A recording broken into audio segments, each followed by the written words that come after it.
Today, we're in the Gospel of Matthew, chapter 18, verses 21 to 35 for our devotions. This is the parable Jesus tells of the unforgiving servant who owed his master a crushing debt of money and asked for patience to repay it. But the master did more than that and forgave the servant his whole debt. Then this same servant, who was owed a small pittance of money from a fellow servant, demanded payment from his fellow servant without pity or mercy. After being told of this, the master called in the first servant and rebuked him for having no compassion on his fellow servant, and demanded that this first servant be thrown into jail to pay his debt. The point Jesus is making is that as we have received forgiveness from God, so we too are to show forgiveness to those who need it from us. The point of forgiveness is that it's not earned or justified. It is undeserved.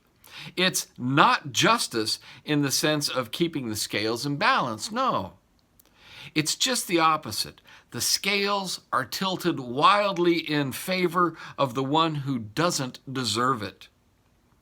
God's justice is satisfied and paid for by the work of Jesus on the cross, and that payment is then unfairly given to us. We don't deserve such forgiveness, but that is how God has chosen to show his justice, by paying our crushing debt of sin.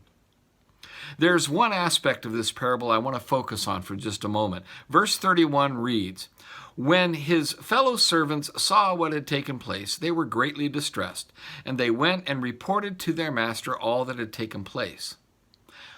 What if, instead of this, Jesus rather had said, the fellow servants decided it wasn't their place to get involved, so they kept their mouths shut? How easy is that for us, isn't it? Just keep our mouths shut and not get involved. But that isn't what Jesus said, is it? Or what if he'd gone another direction and he said instead, the servants then went on their own and confronted the wicked servant and demanded he do the right thing? Again, we like to think that we have a pretty good bead on what is just and right, and by gosh, we're going to take matters into our own hands, and we're going to handle things for God.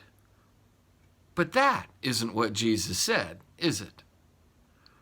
Or perhaps maybe this take instead. And the servants conspired against the master, berating his lack of judgment, to go on strike and not work till their demands for their version of justice had been met by the wicked master. As though we have a right to judge God for his generosity to those who we're sure don't deserve it.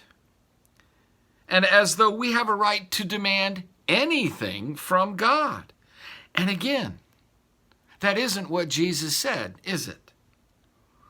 Thank God we don't have the right to make demands on him or set God in the dock to be judged by us for his kindness, or we'd be buried under our own debt of sin.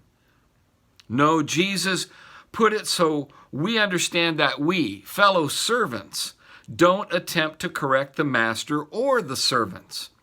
The point of the parable is not about equal justice, but forgiveness.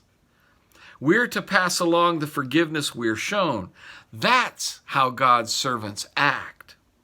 God's peace and forgiveness be with you. Goodbye.